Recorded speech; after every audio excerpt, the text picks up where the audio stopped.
มาสบายดีน้องสาว PCP เราเบิดทุกคนเนาะสบายดีไอ้น้องผู้ที่มีใจมากฮักเกี่ยวกับ PCP เนาะมื้อนี้เราสิมารีวิวแล้วก็ราคาแล้วก็มีแถมให้ลูกค้าเนาะตอนรับฤดูฝนเนาะฤดูต่อฤดูตุ้มเนาะแล้วก็เป็นน้ำแล้วก็แต่ละขอบเขตก็มีเป้าหมายต่างกันเนาะมื้อนี้สิมารีวิว3รุ่นเด้อมี MC เนาะ MC 2 รุ่นเนาะแต่ว่าต่างกันอยู่ทางเนาะราคาก็ดื้นกันไปเนาะตัวที่1จะแม่น6 ล้าน8 แสนเนาะตามมานี้เลยตัวที่2ก็แม่นบล็อกที่2ก็แม่น7 ล้านเนาะบล็อกที่3เป็นทักติคอแล้วแม่น8 ล้าน 2 แสนเนาะ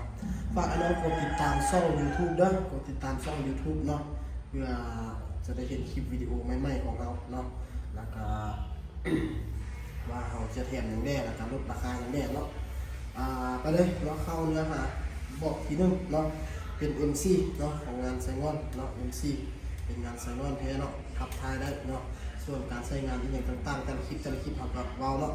คลิปนี้เพื่อไอ้น้องคนไม่เข้ามาเบื้องไม่ก็อธิบายไปเลยเนาะมีรถคอนขึ้นคอนให้พร้อมเนาะกล้องเป็นกล้อง Discovery C-16x42ได้เป็นเนาะเป็นกล้อง Discovery C-16x42รุ่นนี้มีโมนะรุ่นนี้นอนอยู่ในตระกูล FX ที่ราคาที่สุดเนาะมันก็คือ MC เนาะเอาลงมาก็คือ K2 เนาะตัวนี้เนาะ สามารถพับท้ายได้เนาะปรับสปริงอยู่ด้านหลังเนาะปรับสปริงอยู่ด้านหลังท้ายก็สามารถหุบเข้าหุบออกได้เนาะตัวนี้เป็นวาล์วซิกเก็ตเนาะวาล์วเซตพันเนาะวาล์วเซตพันส่วนลำเป็นลำ XM8 เนาะลำ XM8 เก็บเสียงเป็นเก็บเสียงเข็มติดเนาะในราคานี้เนาะจะมีถังหมุนเนาะเป็นถัง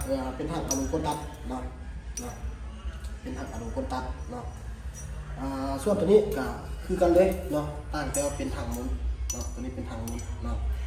ทุกอย่างนี่คือกันเบิดลำก็เป็นลำเป็ดคือกันเบิดก็รุ่นยาวกันเบิด3 กระบอกนี้เนาะอันนี้ก็คือกับตัวนี้เลยต่างแต่ว่าเป็นชุดเฟรมเป็นทักติคอปี 2025เด้ออายุการใช้งานแบบวิธีการใช้งานกับขึ้นคอร์ดเนาะมีขึ้นคอร์ดให้มีล็อกไกให้เนาะเป็นมู11 นัดเด้อตัวนี้เด้อเป็นมู11 นัดปืนทุกว่าเป็นเบอร์2มาเด้อเป็นปืนเบอร์2หรือว่าเบอร์1ก็มีเนาะห้างเขามีลดราคา เนาะลดราคาให้ตามนี้เลยเนาะลดราคาให้บอกเรา2-3 แสนแล้วก็พิเศษแม่นปกติเราจะแถมให้1 กับเนาะลูกจะแถมให้1 กับแถม1 กับแต่ว่า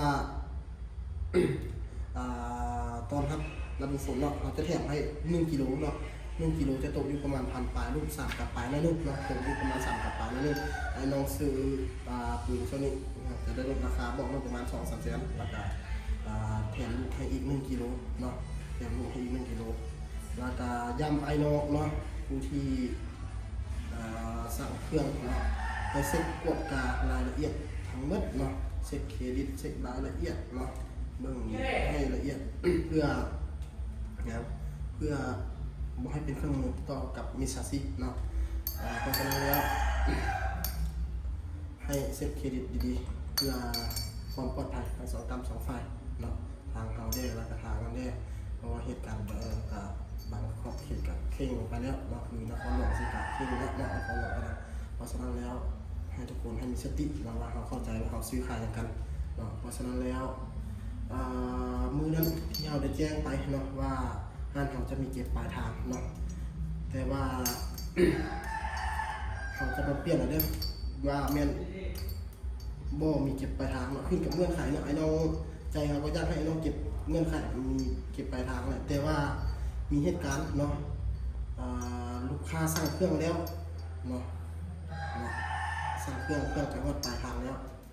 อ้างอิงตัวเป็นเจ้าหน้าที่เนาะเอาเครื่องไปฟรีๆเลยเงินก็บ่ได้เลยเนาะ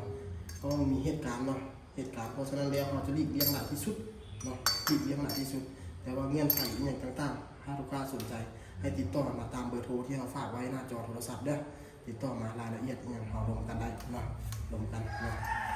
และส่วนลูกค้าผู้ที่อยากมายิงลองเอา